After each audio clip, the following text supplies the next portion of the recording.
መሬት ላይ ያለው ኢያሱ ከ3 ክንድ ከስንዝር የማይበልጠው ኢያሱ ርቀት ላይ ያለችው ፀሐይ ምን ብሎ አዘዘ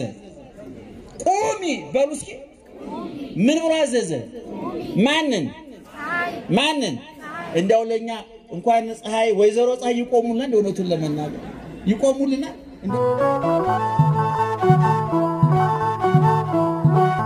ኢትዮጵያውያን የወደቀ መርገጥ ለቆመ መንቀጥቀጥ ታውቁበታላችሁ የቀኔ ካደውን ማሳደድ ቀላ መጣው ማሸርገድ የኛ ጠባይ መለያችን ነው ላደረጉት ቆብ ለለበሱት ቀሚስ ለጨበጡት መስቀል ታማኝ የሆኑ ያይነስ ሁሉም የቀባጥር የሆነ ነገር ፈልጎ ነው ትላላችሁ ዛሬ ሁሉም እሳቸው ይሳቱም ሊቀበሉ ናቸው ስላሴ መቃብር ውስጥ ነው ያለው ከሞፈር ቀንበሩም ተፈናቅለን ትራክተርም ሳናበር ተራብልን ያልኩ ነው ወገኖቻችን እሺ ምንድነው ቀንበር አቤት ቀንበር yes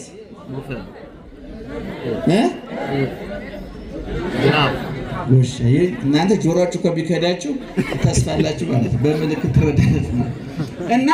አሁን አያችሁ በሮቹን ቀንበር ጫኑና በሞፈሩ ፋንታ ማንን አደረጉት ማርቆስን አደረጉት ይገርማችሁ ቀንበሩ ላይ አስረው ወተቱት ደሙ ተንጀቀጀቀ ስጋው ቆዳው ተቀዳደደ ስጋው ተቦጫጨቀ አጥንቱ ተሰባበረ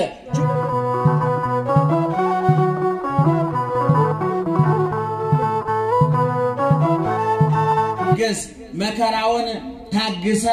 ተቀበል ወይተቶላውን አቶላውን ወለመተ መንደብከ ይተናፍቅ መከራ በበዛብህም ጊዜ አትጠራጠር ዳይሙ ትሎ ለእግዚአብሔር ወይትድጎ እግዚአብሔርን ተከተለው እንጂ አትተው እንዳይተውህ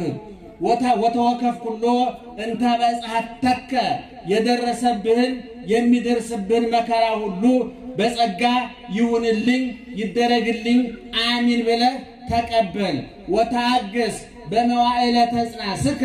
መከራ በተደራረበብህ ጊዜ ስለ ክርስቶስ ብሎ መከራ በተደራረበብህ ጊዜ ደስ ብሎ መከራውን ተቀበል እስመ በእሳት ያሜክርው ወርቅ በእሳት ያጠሩታል ያነጥሩታል ለጆሮ ጉትቻ ለጣት ቀለበት ለአንገት ሐብልም ውበት ጌጥ ያደርጉታል ወለብሲኒ ጻድቅ ያሜክርው በህባመ ተጽናስ እንደዚህም ሁሉ እውነተኛውን ሰው በጽኑ መከራ ሰውነቱን ያነጹታል ይፈትኑታል ብሎ ታላቁ ነብይ ሲራክ በመጽሐፈ ሲራክ ምዕራፍ 2 ከቁጥር 1 እስከ 3 ድረስ ተናግሯል ኦርቶዶክሳዊ ተዋሕዶ ቤተክርስቲያን ደግመን ደጋግመን እንደነገርናችሁ እንዳስተማርናችሁ ብሉይን አንብባ ሐዲሱን ተርጉማ ገድሉን ድርሳኑን ልባችሁን አዘጋጅታችሁ እግዚአብሔር ይናገረና ብላችሁ አዳምጡ እኛም በመላ በግምት ይመስለኛል ሳይሆን አይቀርም ብለን የግል ሐሳባችንን እንዳናፈስባችሁ የእናንተ ጆሮ ይጠብቅ እግዚአብሔር የኛንም አንደበት ይቆጣጠር መጽሐፍ ቅዱስ መንፈስ ቅዱስ ኦርቶዶክሳዊ ተዋሕዶ ቤተክርስቲያን ብሉይን አንብባ ሐዲሱን ተርጉማ ገድሉን ድርሳኑን ተአምሩን ተርካ ክርስቶስን መስለው አህለው ሰውነታቸውን ነስጋቸውን ለነፍሳቸው አንበርክከው ነፍሳቸውን ለክርስቶስ አስማርከው ሰይጣንን አንበርክከው የክርስቶስ የቀራንዮ ቁስል የጠዘጠዛቸው የጠጣው ሐሞት ኮምጣጤ ያንገሸገሻቸው የሞተላቸው ሞት የቆሰለላቸው ቁስል የተቸነከረላቸው ችንካር የተራበላቸው የተጠማላቸው ረሃቡ ጥሙ የተሰማቸው የተደረገላቸው የገባቸው ማድረግ የሚገባቸውን ያወቁ ከንቱውን ዓለም ቆሻሻውን ዓለም ወርቁን እንደ ጠጠር ሐሩን እንደ ውጥቶ ሽቶውን እንደ ግማት ሹመቱን እንደ ሽረት ያለምን ብልጭልጭና ከንቱ ሐሳብ ሁሉ በክርስቶስ መስቀል ስር አራግፈው የህሊናቸውን ሰንኮፍ በመስቀሉ ምላጭነት ገርዘው ቆርጠው ጥለው የተንገላቱለትን የተራቡለትን የተጠሙለትን በሰይፍ ታርደው በእሳት ነደው ተገፈው ተገርፈው ተርበው ተጠምተው ዓለም ለነሱ የተገባ ሆኖ ስላልተገኘ ዋጋ የከፈሉለትን ከላይ ከመቤታችን ጀምሮ ወደ ታች ጻድቃንን ሰማዕታትን መላእክትን ሁሉ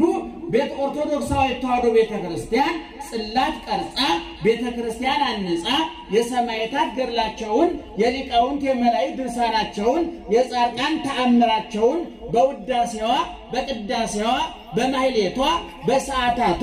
በእንቅስቃሴዋ ሁሉ የክርስቶስ ውበቶች ጌጦች ናቸውና መሶቡን ከነዳቦ ደመናውን ከነዝናቡ ንጉሱን ከነሰራዊቱ ዛፉን ከነቅርንጫፎቹ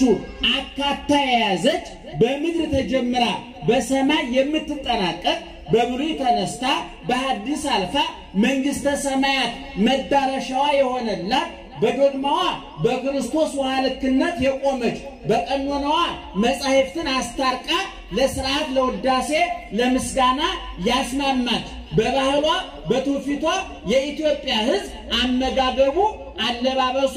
አኗኗሩ ሁሉ ቅርጽና መልክ እንዲኖረው ያደረገች ክርስቶሳዊት ወንጌላዊት ኢትዮጵያዊት ሕዝባዊት ቤተክርስቲያን ናትና ከአንድ እስከ ደናደራችሁ እየሰማችሁ ነው። በጣም ጸጥስሉ ይወጣችሁ መሰለኝ እንደነ አልፎ አልፎ አለን ነው። ስለዚህ ኦርቶዶክሳዊ ተዋሕዶ ቤተክርስቲያናችን ከአንድ እስከ 30 ያሉትን ቀኖች ሁሉ ሌጣ ባዶ አላደረገቻቸውም። በድሮ ዘመን አሁን እየቀረ መጣ እንጂ አባቶቻችን ሲቀጣጠሩ ቀጠሮ ሲይዙ በዓላት ነበር የሚቀጣጠሩ። ለምሳሌ የጊዮርጊስ ዕለት ፒያሳ እንገናኝ ቢላቸው አንድ ሰው መቼ ማለቱ ነው? አረ ንገሩኝ። የማርያም ዕለት 4 ኪሎ እንገናኝ ቢላችሁ፣ የገብርኤል ጠጅ ቤት እንገናኝ ቢላችሁ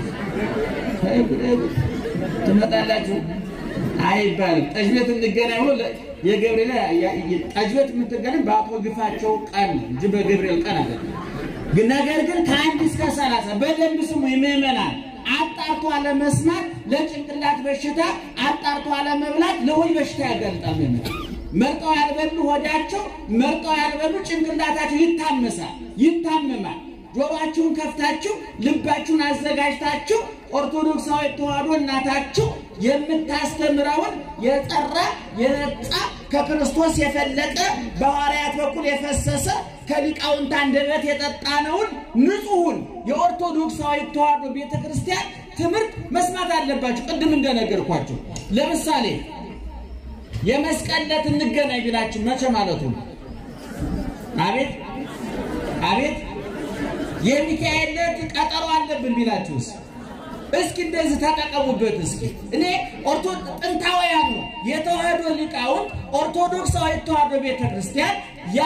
የአምልኮት መልክ እንዲኖራት ሰላምታዋ፣ እንቅስቃሴዋ፣ ንግግሯ ሁሉ ክርስቶስን የሚገልጥ እንዲሆን ያላደረጉት ጥረት የለም። የእሳት ልጅ አመድ እንደሚባለው የጠጅ ልጅ አምቡላ፣ የጠላ ልጅ አተላ፣ የእሳት ልጅ አመድ ይባል። እኛ የነሱ ልጆች ነን። እውነቱን ለመናገር የእሳት ልጅ አመድ ይባል። ነጫጭባ እሳት የሌለው የማይፋጅ ሆን እንጂ አባቶቻችን በደንብ ቀርጾ አስቀምጠውልናል። በእውነት የነሱ ልጆች ያደረገን እግዚአብሔር ክብርና ምስጋና ይግባው እና ከአንድ እስከ 30 ቅድም እንደነገርኳችሁ ቀኖቹ ሁሉ በቤተ ክርስቲያናችን ግጻው የሚባል መጽሐፍ አለ። ከጀርባ ከኋላ ያሉ መምህራኑ ካህናቱ ያውቁታል። ምን ይባላል?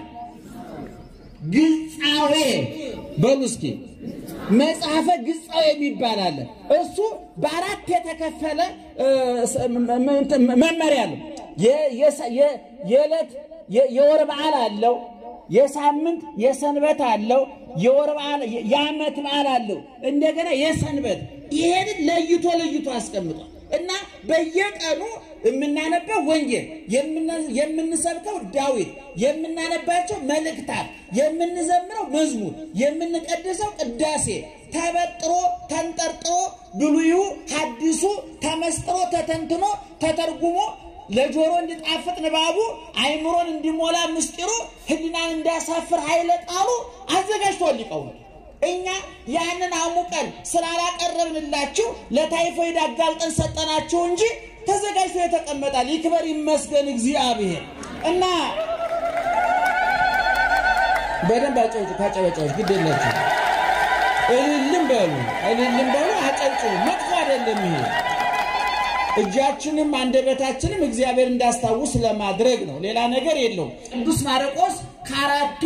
ወንጌላውያን አንዱ ነው። ማቴዎስ፣ ማርቆስ፣ ሉቃስ፣ ዮሐንስ በጥቅሉ 89 ምዕራፎች ያካተቱት አራቱ ወንጌላውያን ናቸው። ከአራቱ ወንጌላውያን መካከል አንዱ ማርቆስ ነው። ወንጌል ጽፏል። የቅዱስ ጴጥሮስ ደቀ መዝሙር ነው። አቡነ ቀሲስ ተከታይ ነው። ግብጽን ማርቆስ ግብጽ የቅዱስ ጴጥሮስ ሀገረ ስብከት ነበረች፣ ሮምን ጨምሮ ማለት ነው። ቅዱስ ጴጥሮስ ማርቆስ ደግሞ የቅዱስ ጴጥሮስ ደቀ መዝሙር ነው። በቤተ ክርስቲያናችን የጳጳስ አቡነ ቀሲስ አለ። ምን አልኳችሁ? አቡነ ቀሲስ። ያ አቡነ ቀሲሱ ጳጳሱ መቀደስ ባይችል ማስተማር ባይችል ቢደክሞ ማለት ነው። ማስተማር ካልቻለ ጳጳስ መሆን የለም። መቀደስ ካለ ጳጳስ መሆን የለበት። መቼም ካልተኮሰ ወታደር ካላከመ ዶክተር መሆን የለም። በሽተኛ ለመሆን ምንም ጥያቄ የለውም። ማንኛውም ሰው በሽተኛ መሆን መብቱ ነው። የታመመ ሁሉ በሽተኛ ይሆናል። ነገር ግን የፈለገው ዶክተር መሆን አይችልም። ምናልባት ህፃናት በልጅነታቸው ስታርግ ምን መሆን ትፈልጋለህ ሲባል ምንድነው የሚሉት? መቼም በሽተኛ ሆናለሁ የሚል የለም አይደለ? ያልተመኘነውን እንኖራለን፣ የተመኘነው ያመልጠናል። ብዙ ጊዜ የተለመደ ነውና ሊቀ ጳጳሱ አቡነ ቀሲስ አለው እና ቅዱስ ማርቆስ የቅዱስ ጴጥሮስ ደቀ መዝሙሩ ተማሪው ተላላኪው ነበርና በእናቱ የታወቀች ናት። በመጽሐፍ ቅዱስ ማርያም ትባላለች። ማን አልኳችሁ? ማርያም ትባላለች። አሁን የምናከብረው ረድኤተ ጰራቅሊጦስ መንፈስ ቅዱስ የወረደበት ሐዋርያት መንፈስ ቅዱስን የተቀበሉት በዚህ ሐዋርያ በማርቆስ እናት ቤት ነው። እናቱ ቅድስት ናት። የእርሻው ውጤት ነው። አንዳንድ ጊዜ እርሻውን ሳንንከባከብ የመልካም ዘር እንጠብቃለን። ያልተዘራው አይበቅልም፣ ያልተተከለው አይጸድቅም፣ ያልሰጠነውን አንቀበልም። ብዙ ጊዜ ሰዎች ወላጆች ልጆቻችሁ ጥሩ እንደሆኑ ትፈልጋላችሁ። እናንተ ጥሩ ናችሁ ወይ? እናንተ በጎ ናችሁ ወይ? ያልተዘራውን ማጨድ ያልተተከለውን መልቀም ይባላል። የማርቆስ እናቱ ደግ እናት ነበረች። ቤቷ የሐዋርያት መናኸሪያ ነበረ። መለስተኛ ቤተ ክርስቲያን ነበረ። የሚገርማችሁ የእውነተኛ ባልና ሚስት የሐቀኛ ባልና ሚስት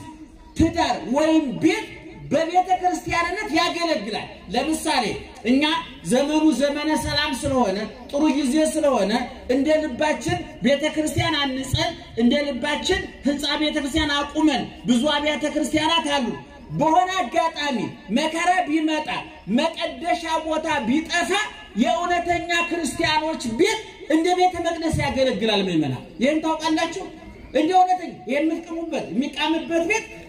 የሚጠጣበት ቤት የሚጨቃጨቁ ባልና ሚስቶች እንኳን ቤተ መቅደስ ነው ለመኖሪያ ቤት እንኳን አልሆነም ገና ማለት ይሄ እውነተኛ ዝስቅ የማርቆስ እናት ቅድም እንዳልኳቸው የሐዋርያት መሰባሰቢያ ሐዋርያት መንፈስ ቅዱስን በተቀበሉበት ጊዜ እመቤታችንን ጨምሮ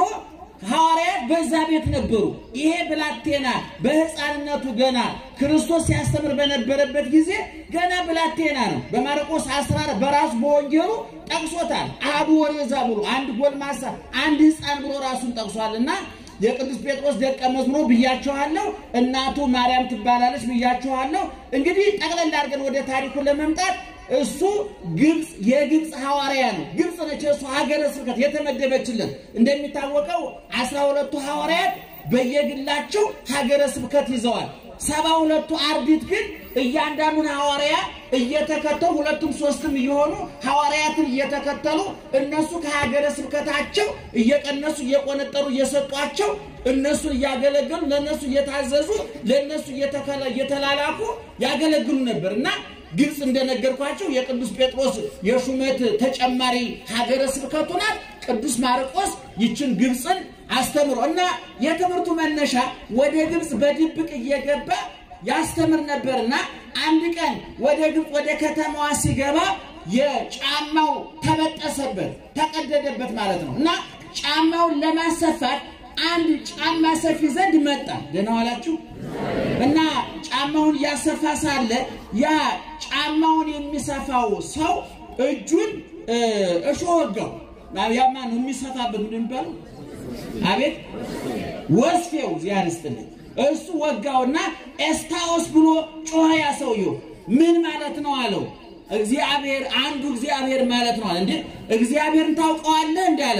እንጠራዋለን አናውቀውም ማለት በዚህ መነሻ ልብ አድርጉ ምእመናን ይችን መነሻ አድርጎ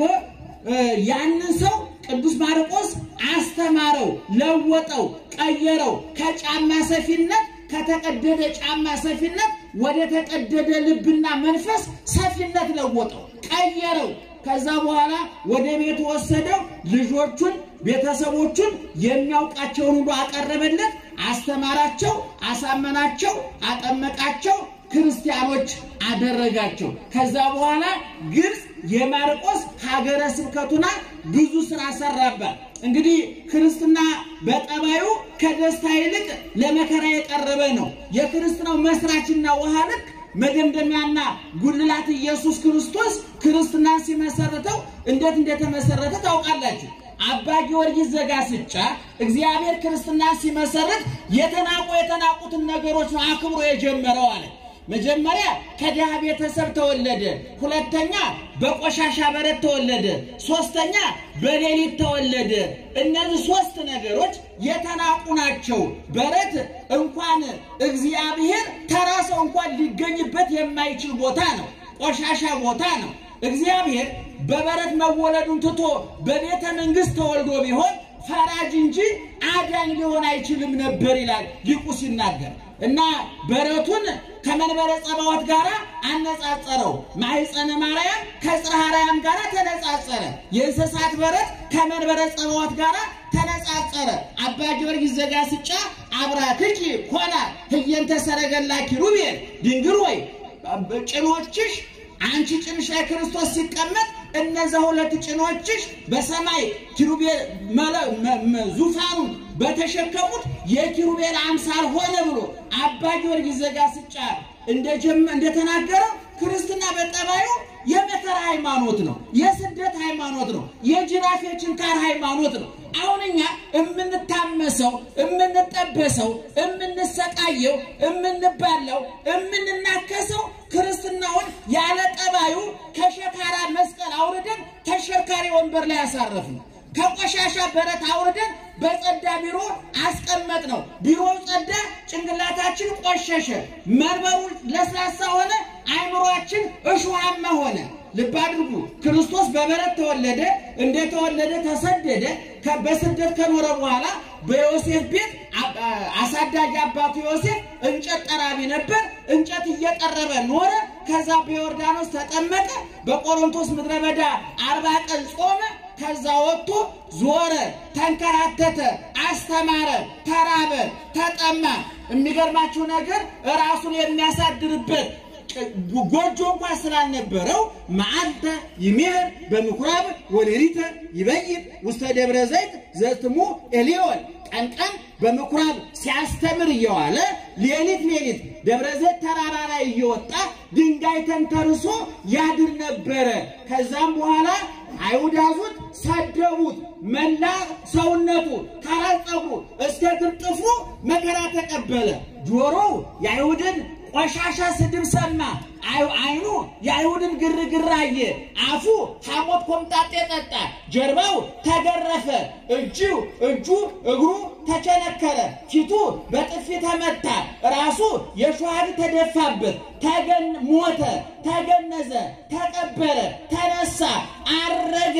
ዛሬ በሰማይ ይኖራል መልሶ እኔ እናንተን ከዚህ ቆሻሻ ረሃቡና ጥጋቡ ሐዘኑና ደስታው ሹመትና ሽረቱ ማግኘትና ማጣቱ ከተምታታበት ጤነኛና በሽተኛው እኩል ከሚያቃስትበት ዓለም ነፃ ሊያወጣን ይመጣል እግዚአብሔር ክብርና ምስጋና ይግባው ስለዚህ ማርቆስ ቅድም እንደነገርኳችሁ ግብጽ ወርዶ አስተማረ በትምህርቱ ሕዝብ ተለወጠ ተቀየረ ቅዱስ ቄርሎስ እንደተናገረው በኋላ ተነስቶ ግብጽ ሆነች ሰማየ ግብጽ ሰማይ ሆነች አለ ቅዱስ ቄርሎስ ሲናገር ብዙ አብያተ ክርስቲያናት ታነጹ ዛሬ ግብጽ ክርስቲያኖቹ 10 ከመቶ ናቸው ምእመናን እነዛው ግን ቀማሞች ናቸው ጨው ናቸው በድቅድቅ ጨለማ ውስጥ የሚያበሩ የተዋህዶ ከዋክብት ናቸው ጳጳሳቱ ጥንቁቆች ናቸው ያስአስበው የሚናገሩ እንጂ ተናግረው የሚያስቡ አይደሉም ያነበቡ የተረጎሙ ያመሰጠሩ ናቸው እምነት ዕውቀት ምግባር ፈትል ስሉስ ይትበተክ እንደተባለው ሶስቱ ገመዶች ሃይማኖት ዕውቀት ምግባር የተዋሃደላቸው ብፁዓን ሊቃነ ጳጳሳት እነ ቄርሎስ እነ አትናቴዎስ እነ ዲዮስቆሮስ እነ አባ እንጦንስ እነ አባ መቃርስ እነ ጳኩሚስ ስፍር ቁጥር የሌላቸው መንፈሳውያን የተዋህዶ ከዋክብት የተመረጡት በማርቆስ የመሰረት ድንጋይ ጣይነት ነው መነሻው ማርቆስ ነው ከዛ በኋላ አስተማረ ለወጠ ቀየረ እንዳውም መተርጉማን ሲያስቀምጡ በአራቱ እንስሳት ማርቆስ በገጸ አንበሳ ይመሰላል ይላሉ አራቱ እንስሳት የሚባሉት ገጸ ንስር ገጸ አንበሳ ገጸ ላይ ገጸ አንበሳ ገጸ ንስር እነዚህ ናቸው ገጸ አንበሳ በማርቆስ ይመሰላል አንበሳ የበሬን ይሰብረዋል ላምን ሰባብሮ ይበላል ግብፃውያን በበሬ አምሳል የተሰራ ጣዖት ያመልኩ ነበር በግብጽ የተሰራው አምልኮ ተጣዖት ሰባብሮ ግብጽን ያጸዳ የቀደሰ የባረከ የለወጠ እኛም እስከ 1951 ዓመተ ምህረት ድረስ ከግብጽ ነበር ጳጳስ ምናመጣው እንደው መፈከራችን ምን ነበር ማርቆስ አባቴ እስክንድርያ እናቴ ነበር የሚባል በሉት እስኪ ማርቆስ አባቴ እስክንድርያ እናቴ ይባል ነበር ለ1500 ዓመት ያህል 111 ጳጳሳት ከግብጽ አስመጥተናል አረቦች ናቸው ወገኖቻችን ኦርቶዶክሳዊ ተዋህዶ ቤተክርስቲያን እምነቱን እንጂ ትውልዱን አታይም ዘሩን አታይም ደሙ ዘሩ ማን ነው የተወለደ አይልም ክርስትና እኔ ባለፈው አንድ ቦታ ስንወያይ እንደው ስለ አቡነ አረጋዊ እስኪ ንገረኝ አንድ ሰው ጠየቁት እንደ አቡነ አረጋዊማ የትግራይ ተወላጅ ናቸው ብሎ መለሰልኝ ብዙዎቻችሁ አቡነ አረጋዊ ሲባል ትውልዳቸው የት ይመስላችኋል ሀቁን ንገሩኝ እስኪ የት ይመስላችኋል እናንተ ጆሮአችሁ የተበከለ ናችሁ እኛ ንጹህ ጆሮ ነው ያለው እሺ የት ይመስላችኋል አቡነ አረጋዊ ትግራይ ይመስላችኋል አይደል አቡነ አረጋዊ ፈረንጅ ናቸው ብላችሁ ትደነግጣላችሁ አንደነግጥም ቅዱስ ጊዮርጊስ ፈረንጅ ነው አቡነ አረጋዊ ፈረንጅ ናቸው አቡነ ገብረ መንፈስ ቅዱስ ግብፃዊ ናቸው አርሴማ ፈረንጅ ናት ኦርቶዶክሳዊ ተዋህዶ ቤተክርስቲያን ግን ከደማቸው ከቀለማቸው ጉዳዩዋ እሱ አይደለም ዘራቸው የትም ይወለዱ ከየትም ይምጡ እሱ አይደለም ጉዳያቸው ከነገድና ከቋንቋ ሰብስቦ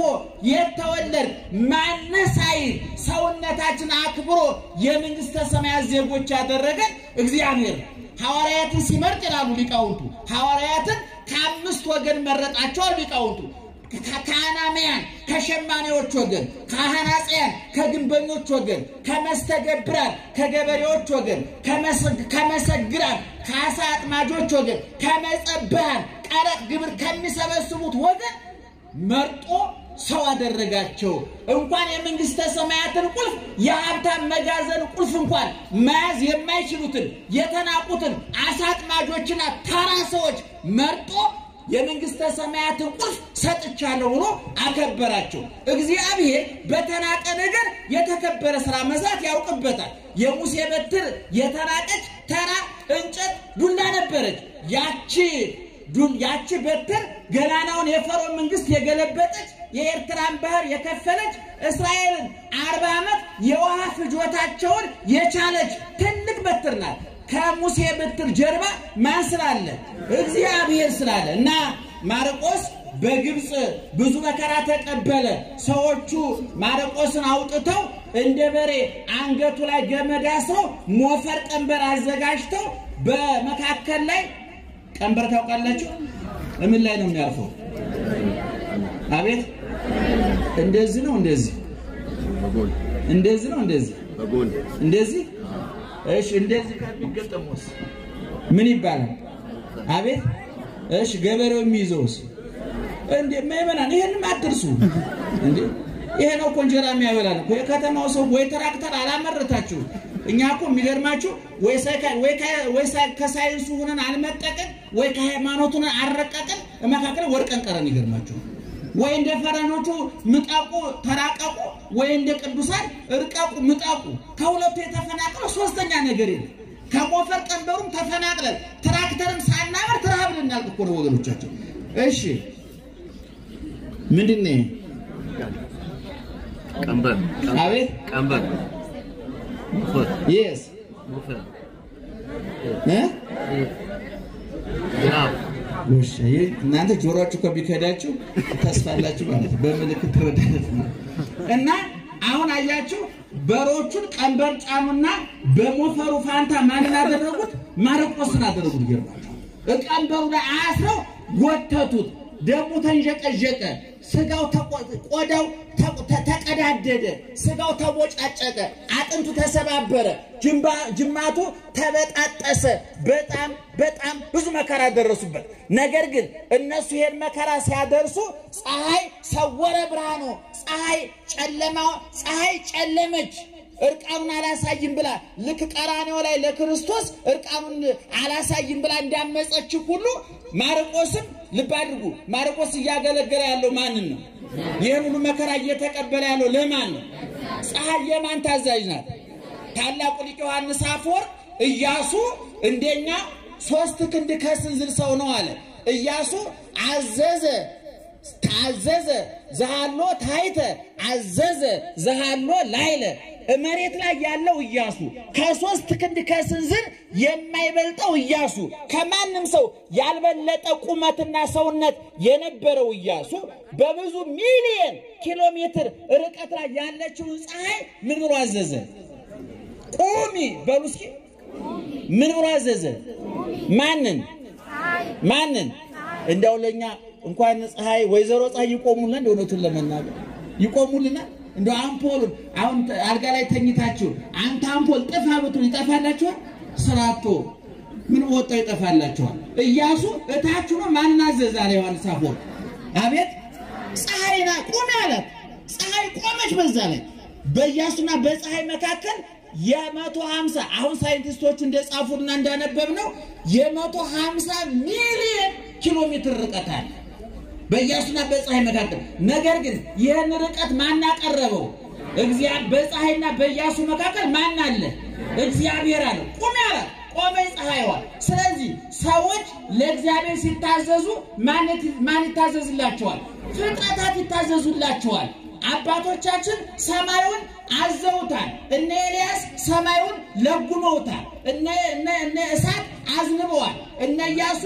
ግንቡን አፍርሰዋል እነ ኤልያስ የዮርዳኖስ ወንዝ አዘውታል እነ ሙሴ የኤርትራን ባህር ከፍለዋል ሐዋርያው ቅዱስ ጳውሎስ እንዳለው ለእግዚአብሔር ምስሌነ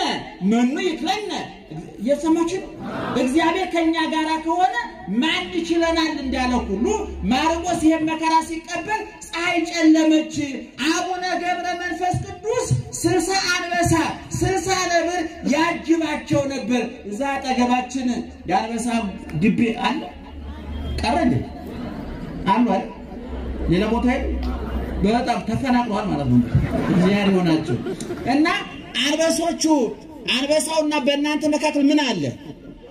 ስታዩ አንበሳ ግቢ ምን አለ መካከላችን የምን አጥር አለ የብረት አጥር ለምን አንበሳው ወጥቶ እንዳይበላ ነው አይደለም አቡነ ገብረ መንፈስ ቅዱስና በአንበሶቹ መካከል የብረት አጥር ሳይሆን ያለው ፈቃደ እግዚአብሔር ነበር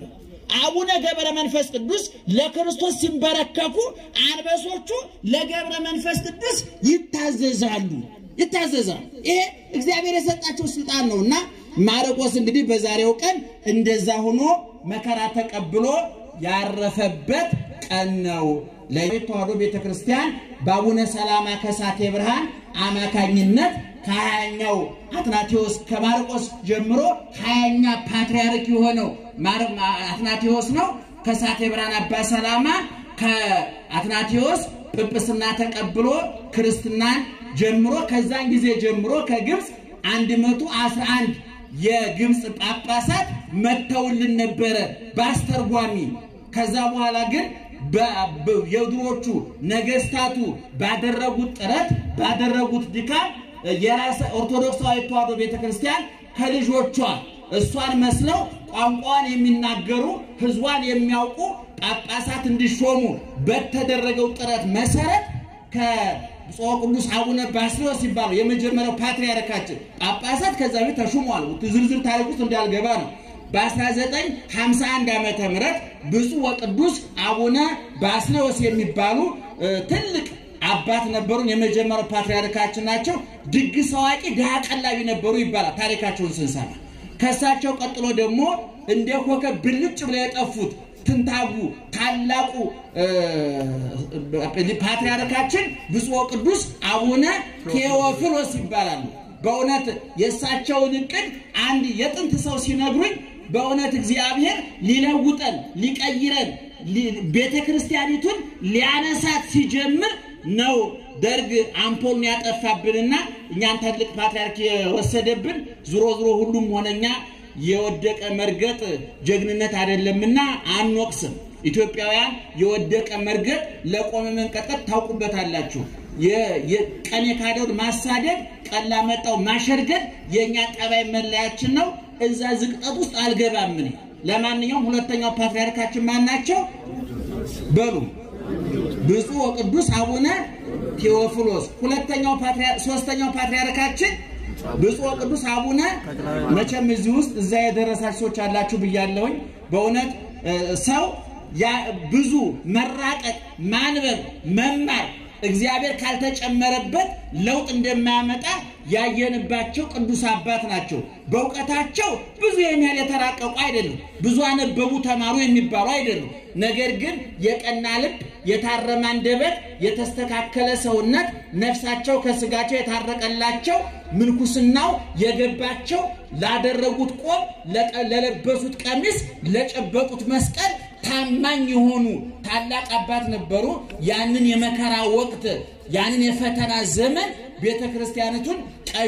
ቀስፈው ያሻገሩ ታላቅ አባታችን ብፁዕ ቅዱስ አቡነ ተክለ ሃይማኖት ይባላሉ እኔ እድል ገጥሞኝ እናንተ ክፉዎች ነው እድሜ ስንት ነው ትላላችሁ እንጂ ታሪክ ነግራችሁ ነበር እድል ገጥሞኝ ቀን ያድርጌላችኋለሁ ይገርማችኋል ተባረክ ያለው ቀን ያቅርቤ ከዛ ቀጥሎ ደግሞ አራተኛው ፓትርያርካችን ብፁዕ ቅዱስ አቡነ መርቆሬዎስ ነበሩ እግዚአብሔር ድንገት የሆነች ብራብ ብልጭ አድርጎ ከስደት አምጥቶ እሰው ሀገር ሞቱ ከመባል ውርደት አውጥቶ በሀገራችን አጅበን ዘምረን ቀብረናቸዋል አራተኛው እሳቸው ናቸው አምስተኛው ብፁዕ ቅዱስ አቡነ ጳውሎስ ታውቋቸዋላችሁ ተናጋሪ አንደበተ ርቱዕ በተለይ ኦርቶዶክሳዊ ተዋሕዶ ቤተክርስቲያን ከብፁዕ ቅዱስ አቡነ ቴዎፍሎስ ቀጥሎ ዓለም አቀፋት ገጽታው እንዲከበር በዓለም ደረጃ እንድትከበር ያደረጉ ታላቅ ባለውለታ ናቸው እናንተ መጥፎአቸውን የነገርናችሁ ጥሩነታቸው አልነገርናችሁ አሁን ስለሌሉ ነው ማወራው እንጂ ቢኖሩ አላወራም ነበር ምክንያቱም እናንተ ያይነስ ጉሩም የቀባጥር የሆነ ነገር ፈልጎ ነው ትላላችሁ ዛሬ ሁሉ ምሳቸው ይሳቱም ሊቀበሩ ናቸው ስላሴ መቃብር ውስጥ ነው ያለው ግን ባለውለታ ተናጋሪ አባት ነበሩ አንድ ጊዜ እንዳሉ ቅዱስ አባታችን አቡነ ጳውሎስ የአባቶቻችን ታሪክ መስራትም ታሪክ መጠበቅ የሚያውቁ ነበር አሉ እኛ ግን ወይ ታሪክ አንሰራ ወይ ታሪክ አንጠብቅ ከሁለቱም ተፈናቅለን ብለው ተናገሩ አንድ ጊዜ ከዛ ቀጥሎ አሁን ያሉት ፓትርያርካችን ማን ይባላሉ በሉት ብፁዕ ቅዱስ አቡነ ማትያስ እሳቸው ደግሞ በዚህ 3 ዓመት ማይበሉን ሞገዱን ተቋቁመው ቤተክርስቲያናችን አሻግረዋል ወደፊት በህይወተ ሥጋ ሲያልፉ በደንብ እንተርክላቸዋለን እንድናገርላቸዋለን በእውነት እሳቸው ፓትርያርክ እሳቸው ባይሆኑ ይሄን ዘመን እንዴት ብለን ልናልፈው በእውነት የገመድ ጉተታ ወደ ሰሜን የሚጎትታቸው አለ ወደ መሃል የሚጎትታቸው አለ የሚገፋቸው አለ ይሄን ማይበል ሞገድ ተቋቁመው ቤተክርስቲያን ቆማ እንድትሄድ በማድረጋቸው በእውነት ለዚህ ምስጋና እናቀርባለን ይሄን መመስከር አለብን መመና እኔ በግሌ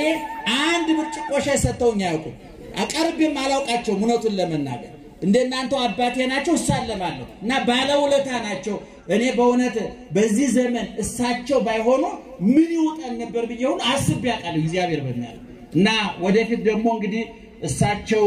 አሁን እድሜያቸው እየገፋ ነው እንደው እድሜ ቢዋጣን ጨምር ነበር ለሳቸው አስበን አይደለም የሚመጣው ትርምስ ለማምለጥ ማለት ነው አሁን በሸምቆ የሚጠብቃለ በየጉርጓዱ እሳቸው አረፉ ሲባል ከየጉርጓዱ የሚወጣ ቀበሮ አለና